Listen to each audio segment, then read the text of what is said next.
My name's Ernie, and I'm going to talk about the Web Crypto API, why you would use it, how to use it, and some of the best practices for doing cryptography directly in the browser.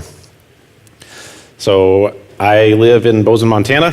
I'm a developer at IronCore Labs, and I've been doing work with the Web Crypto API for about a year and a half at this point. So I have a pretty good sense of kind of where it's at and what you can and can't do with it. So first off, what is it? So it is a JavaScript API for doing cryptographic operations such as hashing, signatures, verification, encryption, and decryption. And it works directly in the browser. It is a browser-based API only. Node.js only has its own crypto library. And so this is purely for browser-based crypto. It was finalized last year as a W3C recommendation, which means that it's essentially complete and standardized and kind of everything is good to go. And we'll talk about that in a little bit around where you can use it. So why would you use this API? Well, most of us have apps. You have your browser. It sends data back to your server. And so the point being here is that you want to be able to keep your data encrypted both in transit and at rest. So obviously, most of you should always be using HTTPS and SSL in the browser. So your data is already encrypted when it goes across the wire from your application to your server. But what about at your server? Obviously, I'm sure you probably have tons of firewalls and all those kind of network settings, but nothing really can beat some good social engineering. And so what happens if someone gets access to your data? Or if you're Facebook, what happens if you just give the data away? So the point being is that if someone gets access to it, what happens? Like you have a data breach and then, you go through a bunch of lawsuits and fines and all that kind of stuff. So the point being is that if we store our data encrypted, even if someone gets access to the actual server, they shouldn't really be able to have any real appreciable breach of attack against your data, because brute forcing it will be very difficult. And so there's a couple different parts of this API. There is, first, the more important part is the cryptographically strong pseudo-random number generator. And so this is a way to get cryptographically secure random numbers. And you can't use things like math.random because it is not secure enough. Using that will weaken the security of your encryption and make it so that it actually can be easily brute forced. And the other part is the subtle crypto API. And so it's named subtle, as they say, because it is pretty low level and it has kind of warnings and usages about you need to be careful about you using it. And so this has all the actual algorithms for doing signing and hashing and encryption and decryption. If you go to the MDN page, you get this big red warning saying, hey, hope you know what you're doing here. It's a fairly, high and low level is sort of a confusing term. It's kind of all relative, right? But the point being is that these are, kind of cryptographic algorithms. You need to kind of know how to use them. And they're there because they're flexible, but flexibility also breeds kind of a little complex, making it a little bit more complex as well. So it's kind of a use at your own risk kind of API here. A couple important notes about the API. So all the methods are generic and they take the algorithms as strings or objects. So if you say, hey, I want to encrypt this piece of data, there's just a single encrypt function. There's not an encryption function for different methods. So you pass the method you want to do for encryption into the method. And so that makes it pretty tricky to do feature detection. You sort of just have to try it and see if it works, and if it doesn't, then you fall back to something else.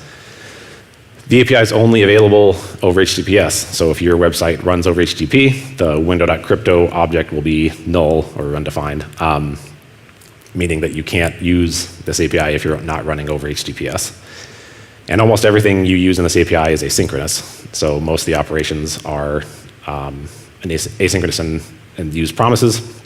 There are a couple things that aren't, but for the most part, you're going to have to get good at doing promise chains and being able to chain multiple operations together. So operations that we have here, we have a number of things that can do various different types of cryptographic algorithms. We're only going to focus on a couple of them. As part of this talk, we're going to talk about importing, deriving for keys, as well as encrypting and decrypting. And so as for algorithms, you kind of have your alphabet soup here of crypto algorithms. There's a whole bunch of different things here for encrypting and signing and message authentication. And so just to kind of keep things simple here, We're going to focus just on a couple things. We're going to talk about encryption and decryption with AES, and then we're going to use SHA for hashing, and then PBK DF2, which I'll get to in a little bit about what that is. Okay, so Emil talked about these a little bit, but one of the basis kind of things you have to understand around doing crypto in the browser is typed arrays. So a typed array is an array-like view into binary data. It allows you to manage binary data in a better way directly within the browser. All crypto operations work on binary data, so everything going in and coming out of this API is in binary format. So for our use case, we're just going to talk about the uint8 array, which is unsigned. U stands for unsigned, and 8 is how many bits is at each index. So each index of the array is a single byte. So there's a bunch of different other versions here that you can use, but it's actually pretty standardized that uint8 arrays are kind of the common one for most things at this point. So how does that work? You have a stream of binary data here. You have a bunch of zeros and ones. And so for uint8 arrays, what we do is we take this stream, we split it up into 8-bit segments or 1-byte segments. Then we calculate the decimal value of those index, which looks like this. And then at the end, you just have an array. And so when you look at a uint8 array within the browser, all you see is an array full of numbers. And so these are unsigned, which means you'll get values from 0 to 255. And so looking at them is just an indeterminate amount of numbers in an array directly. So creating these things looks like this. You can create it in a couple different ways. The first example here, you can create an empty byte array and you just specify how many bytes you want. So in this case, you'll just get an array full of zeros. You can also pass in a native array of bytes, and then it'll just create that exact kind of thing back out to you. And then there's also plenty of other things out there for converting between different formats of data and getting it into bytes. So UTF-8 is a pretty common encoding format, obviously. So you'll have strings. When you encode that with UTF-8, you'll get a set of bytes out as well. And so you can do that with things like emoji or anything else, and you'll get varying sizes depending on how many bytes are necessary to represent that character. Okay, so now that we understand byte arrays, the next thing to cover is crypto keys. So a crypto key is an opaque representation of a cryptographic key. So when you have a key and you're using a key for all of your encryption and decryption operations or anything else you're using, you have to use a crypto key. And so a crypto key is used to hide the actual bytes of that key from the user, or the developer even for that matter. When you have one of these crypto keys, you can't even actually view the bytes directly. All you can view is what is this crypto key used for, and what algorithms is it used for, and what can I do with it. So things you'll see, the properties you can access on a crypto key, you have a type, which is just what type of key is it? Is it a public or private key? Is it a secret key or a symmetric key? Extractable, which says, if I have this key, can I run an operation to get the bytes out if I need to? So by default, you can't, but if you use this, then it says, okay, if you set this to true, you can run an export key operation and be able to pull the bytes directly out of that. The algorithm is the algorithm that key is used for, so it's kind of more of a documentation of like, hey, this is an AES key or for any other algorithm. And then usages allows you to constrain the scope of where that key can be used and what it can be used for. So you can say, I only want to have a key that could be used to encrypt. And so if you try to decrypt something with that key, it'll no longer work. So when you pass these keys around to other libraries, for example, or just the different methods, you can constrain and say, I only need this key to be able to encrypt. I will never use it to decrypt. So let's talk about a couple different algorithms. In the example I'm going to talk about here, we're going to use an encryption algorithm called AES. It is kind of the standard for doing symmetric key encryption. And symmetric key means that the same key is used to encrypt as well as decrypt. The 256 refers to the size of the key. So the key for AES 256 is a 256-bit key. And then GCM is a specific mode of AES that provides the ability for us to be able to do authenticated decryption or encryption. So what that means is that if we try to decrypt something that's encrypted with a key that is not correct, the operation will fail. That is not the case for a number of different modes of AES, where if in certain modes of AES, if you say, hey, decrypt this with this key, it'll be like, okay, here's some bytes, but they just won't be right. They'll just be wrong, and so you won't know until you get to the point of actually trying to use it or decode it or do something with that. So AES GCM is really nice from the perspective of, hey, that key is wrong. I know immediately. I don't have to worry about trying to figure out what went wrong with my data.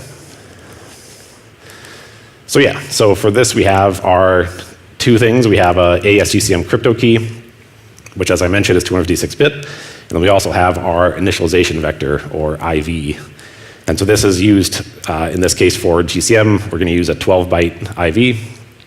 This is used to add a little more randomness into the operation and make it so that if we encrypt the same message multiple times, it won't ever get encrypted to the same result. When you see people, like on marketing slides, you'll talk about AES, they'll refer to it as military grade. I don't know what that means. Software kind of like either works or it doesn't. So that's just, you can kind of ignore that, doesn't really mean anything. Hopefully all the code you write is military grade. Okay, the next thing we are going to talk about is PBKDF2, which is a real mouthful. It stands for Password-Based Key Derivation Function 2. So the point of what we're trying to do here is instead of generating a random AES key, we're going to let the user provide a password, which we're then going to strengthen and harden and use into our own crypto key. And so the point here is that as a user, I can regenerate my AES key every single time I need to, providing the right password. But in addition, we want to strengthen it and harden it and make it more resilient to brute force attacks and attempts.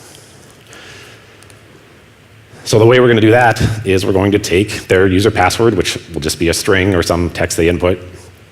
We're going to add some salt, which is some additional random bytes, and we're going to run it through a PBKDF2 operation, which is a way of strengthening that password by repeatedly hashing it over and over and over again until it takes a long time, meaning that if someone wants to brute force this, every single time they have to try another attempt, the amount of time it takes is something that'll make it so that's infeasible for them to be able to try and brute force it.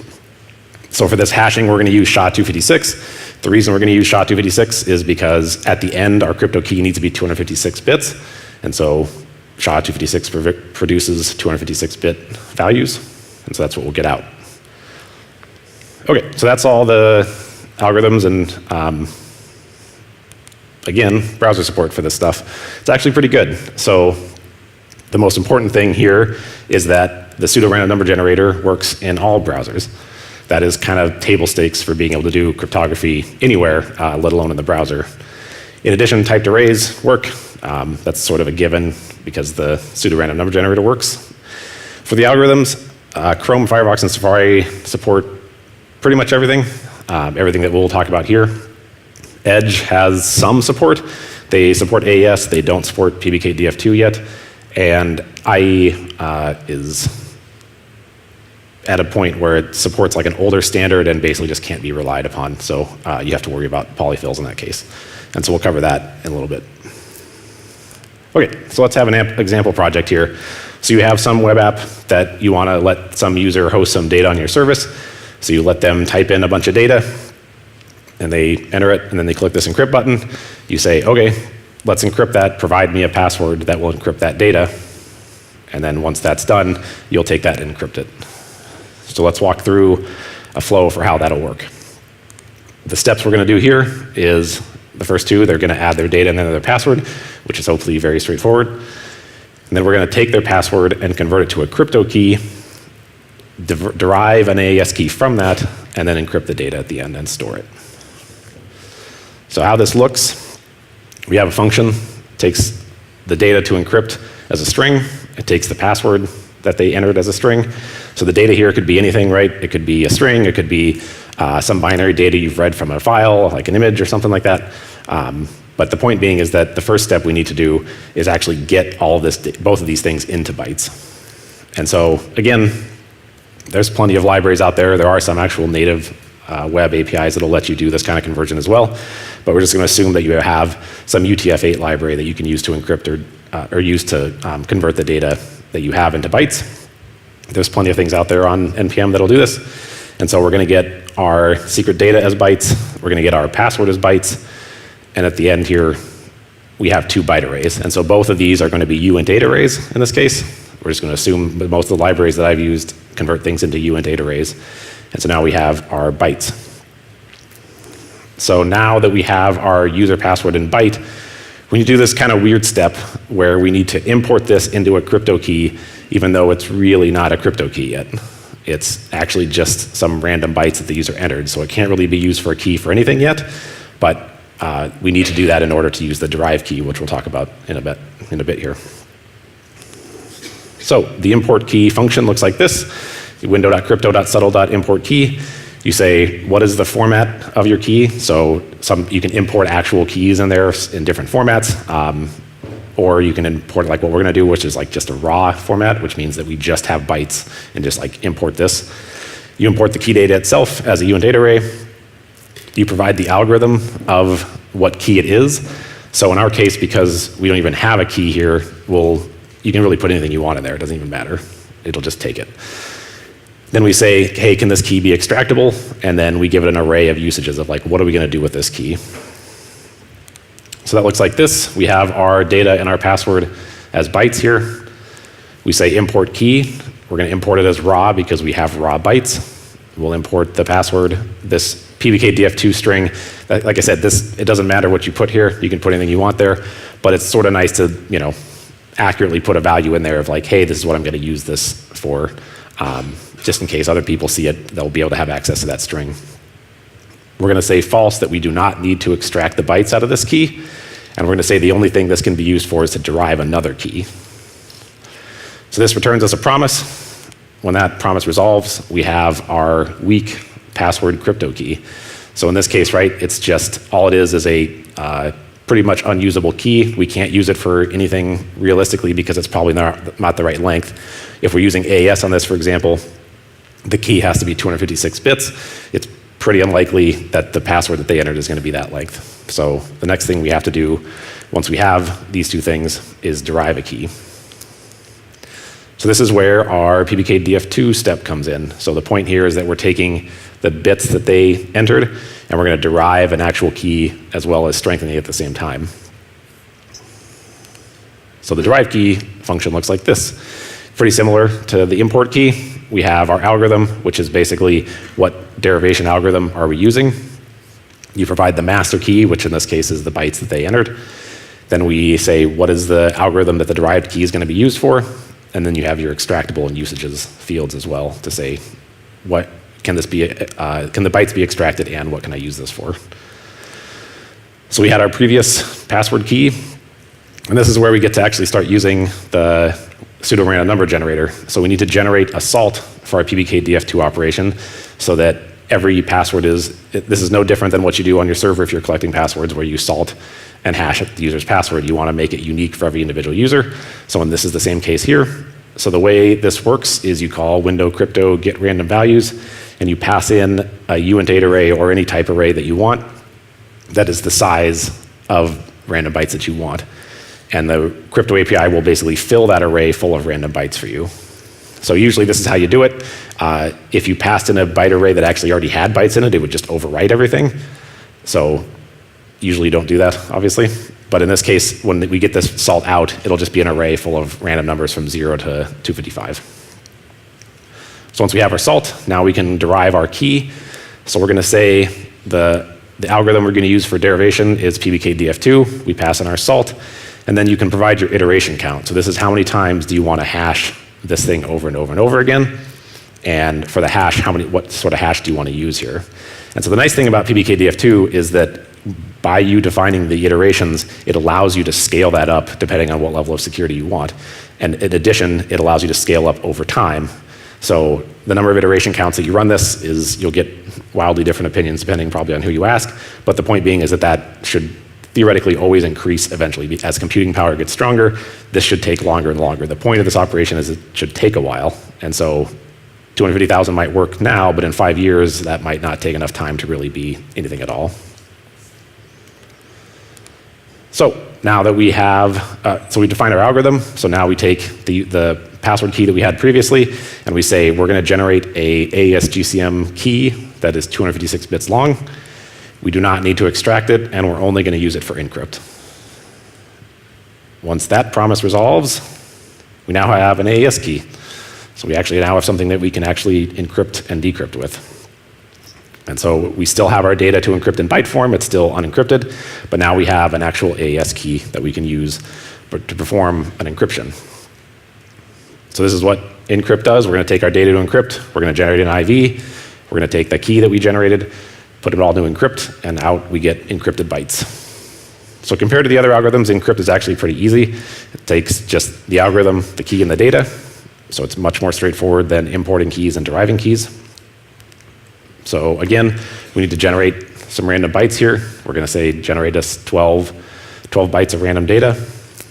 Then we're going to encrypt with AES GCM with our IV, pass in the key that we have, and pass in the data. So when you get that out, you actually get an array buffer out, which is basically just the underlying implementation of all those byte arrays. And so array buffers, you can't actually inspect the bytes of an array buffer at all because you haven't told it how to view those bytes. It's not just going to give you a raw stream of zeros and ones. So array buffers always have to be converted to a typed array before you can actually read the data within them. And so that's actually just as simple as passing that array buffer directly into the constructor for your typed array. And at this point, now we have an unsigned in array of the encrypted data that we want to store here. So cool, but obviously now we need to store these things. If we have just an array of bytes, we can't really safely transfer that over the wire necessarily. We need to convert it into a form that's easier to transfer in like an AJAX request via post or something like that. In addition, we also have to store a couple other things more than just the encrypted data. So in order for us to be able to regenerate that PBKDF2 derived key, we need to know what the salt was that we used to generate it. And same for the AES encryption, we need to know what the IV is. And so again, the reason these are here is so that basically repeated things don't hash to the same value. And so this is really just preventing us from being able to get brute forced. So, but the thing is that we know the salt is 32 bytes, we know the IV is 12 bytes, and then our encrypted data is hopefully greater than 1 byte. So what we can do is we'll take those three things and we'll just concat them together into one single byte array. And then what we'll do is we'll use something like base64 encoding to convert it to a string. And so once you have your string there, then it's something that you can easily manage and send with post data. And so again, there's plenty of libraries out there on NPM that'll do base64 encoding. I think there's even some native browser stuff you can use for that as well. But the details kind of are unimportant for this use case. Okay, so how does that look? We have our encrypted bytes from our operation that we just ran. We can cat all of those single arrays, byte arrays together. Then we run base64 encoding, and we have a string out. And at that point, you can send that string directly to the server. So now that you encrypted something, you want to be able to decrypt it, right? So the workflow is actually pretty similar. We have the encrypted data that we have in our server, in our store somewhere. We're going to have the user enter their password again. We're going to derive their exact same AES key again, and then we're going to decrypt the data with that key. So this might look like this, where they have a thing, they click decrypt, it says give me your password, and once they've entered that correctly, they get their decrypted data. So the decryption flow looks something like this. We have our three pieces of data, our salt, our IV, and our data. We're going to use the same operation for PBKDF2 to take that salt, their key that they entered, run a bunch of iterations, generate an AES key, take that plus the IV plus the encrypted data, and decrypt, and out we hopefully get something that is what they expected. So this looks like this. We have our encrypted data as a string that's in base64 format. We have our password that they entered that's a string. And because it's base64, we need to convert it back into raw bytes. So use our exact same base64 library that we had. But now we need to be able to pull off these individual pieces. But because we know what the size of them is, we can just slice them off the front of the array. We know that the first 32 bytes of that array is our salt. We know the next 12 after that is our IV. And then we know everything else is our encrypted data. So the nice thing about this is that we can end up storing everything as a single field, even though there's multiple different parts, because we know the length of the fields in bytes for this. Decrypt looks very similar to encrypt. You just have an algorithm, the key, and the data. And so we'll kind of gloss over a little bit of the importing key and deriving key, because those steps are exactly the same for encrypt as it is for decrypt. So once we derive our key, we have an AES key we call decrypt with AES GCM, pass in our data, and then again you get an array buffer out with that. And so that hopefully has the data that you would expect. If it didn't, then we'll talk about that in a sec, what that means. And at this point, you have your data in bytes, so you can either UTF-8 decode that, or if it's an image, you can do all sorts of different things, but it's kind of depending on what the bytes were that you encrypted to begin with. Important notes about this kind of example workflow here is, like I mentioned before, there's no way to feature detect which algorithms are supported, because you pass in AES or PBKDF2 as a string. If that doesn't work, it doesn't support it, the promise will just reject. And you have to either try something else or fall back to a polyfill, those kind of things. Important to note that key derivation will not fail if the user enters their wrong password. So the point at which you'll know that the password is wrong is at the point where the AES decryption failed. There's no such thing as key derivation failing because the password is wrong. Any password can be derived into any key. That's not what will fail. It's did it get derived into the right key that they had originally used. Also important to note that the PBKDF2 iterations have to be the same on encrypt and decrypt. If you run it, one more time or one less time, you're not going to get the same result. So when I was saying earlier about, wanting to bump this up over time, it's also probably a good idea to store that information somewhere so that if you want to bump it up, you can say, okay, the next time this person decrypts this, we're going to bump up that iteration count and generate them a new key and re-encrypt the data with that. And the big one here is that there is no forgot password. So you generate an AES key for this person. If they don't know what their password is, you don't have really an option for getting that data back out, right? That's kind of the whole point of some of this encryption, is that it's not easy for somebody to come in and manipulate as that person or use that person as a way to get access to their data. So the forgot password support is certainly a tricky one. Things like password managers are obviously great for this, but it's important to note that if they don't know what their password is, you're basically at a point where you have to try to brute force things, which you don't want to do. So the polyfill, important to note again, you cannot polyfill random number generation. That is not a thing. You must be able to have something that can generate enough random entropy to be able to do this. For everything else, for all the algorithms and everything, there's the Stanford JavaScript crypto library, or SJCL. So that's a pretty good one. You could probably use Emil's stuff here in WebAssembly soon, right? But yeah, there's a number of different libraries out there that'll do it. The SJCL one is the one I've had the most experience with. It's got support for kind of a lot of these things, and it doesn't use byte arrays. It uses its own bit array thing, but it all still works and you can still do it. So performance numbers, let's look at kind of what we're talking about for time length for some of this stuff. So I ran a couple performance statistics on both this laptop as well as my mobile phone to see kind of what sort of time differences are we talking about here. So running a PBKDF2 operation at 250,000 iterations, natively it's not bad. I mean, 100 milliseconds might feel long, but again, the point of PBKDF2 is it's kind of supposed to take a while. Like if it doesn't take that much time, your security isn't strong enough and you need to probably bump up the iteration count. For the polyfill, it's not great because this is all happening directly within directly native JavaScript. The performance could be obviously better, but you're kind of dealing with that. That gets a little worse on mobile. So it's actually pretty impressive how well this works between desktop and mobile for the native one. But again, you're going to get slowed down by the polyfill if you try to use this. AES is very fast. That is kind of one of the reasons it's one of the more popular symmetric encryption schemes.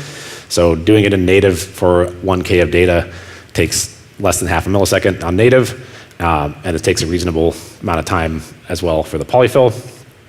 And that actually scales pretty well on mobile as well. You're still at sub 5 millisecond even for the polyfill there. So if you bump that up to 10 megabytes, It's actually, native is still pretty impressive, but this is kind of where the polyfill starts to really lag behind here. And so that gets even worse for the mobile devices. So the point, basically, of all this is that really you should be doing all of your encryption and decryption directly within a web worker. And so the way that generally works, we won't really cover the details of this, but generally what you would do is in your main thread, you would take the bytes to encrypt and decrypt and the user password, and you would pass that over to your web worker. It would do all the work to derive keys, encrypt things, decrypt things, all that kind of work, and then just when it was done, pass all that data back. And so what you can do is, Martin mentioned yesterday about using transferable objects when you're passing data between the main thread and the web workers. That's definitely what you want to do here. So if your data to encrypt is any appreciable size, you don't want to have to copy it between the main thread and the web worker. So you want to be able to just directly transfer that data from the thread to the web worker and back. And so actually it's pretty efficient if you want to do that. Bad news is that I and Edge don't support the Web Crypto API in a web worker. Window.crypto is just undefined in those browsers. There's an issue for that. But you have a couple different options. You can either just always polyfill for those browsers, or you can rely on using it in the main thread. There's an issue on the Edge support for this, so maybe go find that and give it a thumbs up, and maybe they'll fix it. So yeah, that's the big kind of negative about being able to do this, is that it works everywhere, mostly. All right, thank you, everybody.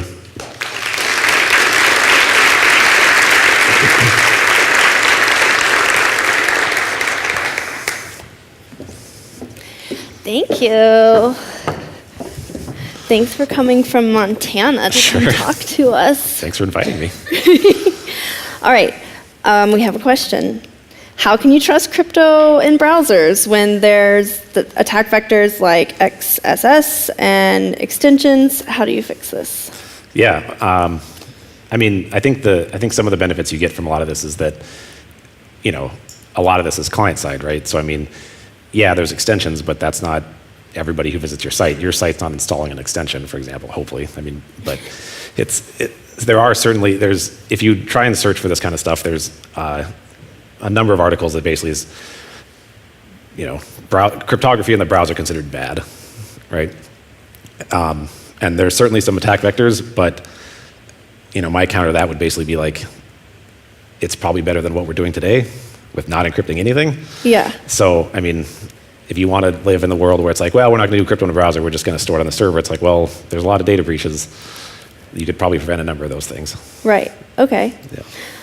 So in general, let's talk about privacy. Yeah. And why people would or wouldn't encrypt your data. Sure. Yeah, I mean, so the important kind of thing to note about that workflow that I talked about here is that the server won't have access to the data, right? And so the type of data that you would accept that you would want to encrypt on the client has to be something that you're providing as a service for them to be able to host that data.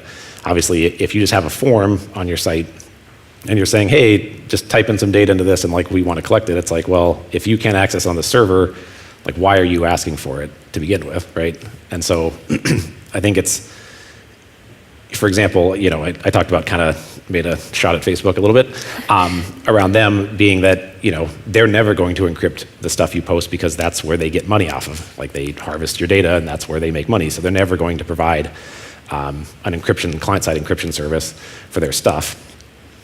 So they're, luckily that's becoming a bigger thing, privacy and security and whatnot. But until we get to the point where people are actually paying for these services, I don't think anyone's really going to actively do this because you are the product, right? Exactly. And so if your data's encrypted, yeah. And I mean, they're not going to. Yeah, I was just thinking about that revenue stream. That rule of thumb that if you're not paying for the product, you are the product. Correct. Yep. Yeah, and so no one's going to willfully encrypt, like do this because it just makes that so that they can't harvest that money off of you. But do you think the web API will sort of lower the barrier to doing some of this, that more people will start incorporating? I mean, there's obviously like with everything kind of in cryptography, there's levels, right? I mean, this is sort of like the extreme, like full client end-to-end, everything.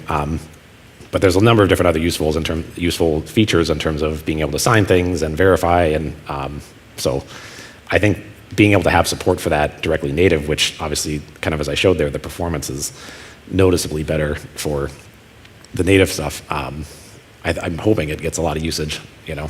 Yeah. And the fact that it's available directly and you don't have to do,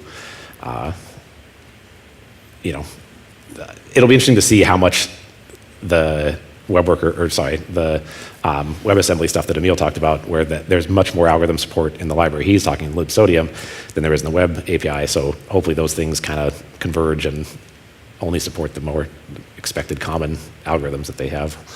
But hopefully, Yeah. can always hope. All right, thank you so much. Thank you.